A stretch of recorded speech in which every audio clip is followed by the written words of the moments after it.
12 மணி ஆயிடுச்சா? நாளைக்கு வேறு எக்ஸாம் இருக்கே, சாப்பிட்டு படிக்கலாம். செம்மையாக தூக்கம் வருது. சரி, ஒரு குட்டி தூக்கத்தை போட்டு படிக்கலாம்.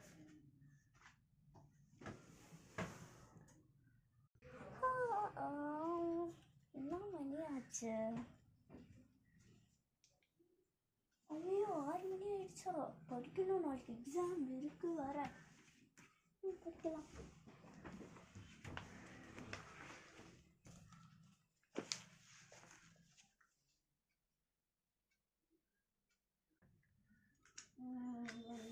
ஃபோன் ஷார்ட்ஸ் பார்க்கலாம்.